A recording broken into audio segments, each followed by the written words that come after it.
জীবনে অনেক কিছু হারালাম, তার মধ্যে সবচেয়ে পছন্দের ছিলে তুমি। যদিও গল্পটা ছিল অল্প, তবুও তোমাকে মনে রাখবো মৃত্যুর আগ পর্যন্ত। তুমি ছিলে আমার জীবনের সবচেয়ে পছন্দের মানুষ। তোমার হাসি, তোমার কথা, তোমার সাথে কাটানো প্রতিটা মুহূর্ত সব যেন এক একটা যন্ত্রণাদায়ক স্মৃতি হয়ে বুকে আঘাত করে। আমাদের গল্পটা খুব বড় ছিল না, তবু প্রতিটা পৃষ্ঠায় আজও আমায় কাঁদায়।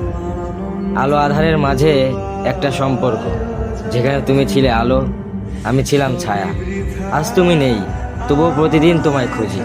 হাজারো ব্যস্ততার মাঝে মনে পড়ে যায় তোমার ছোটখাটো কথা, সেই চুপচাপ থাকা, কিছু না বলেও অনেক কিছু বলে ফেলা।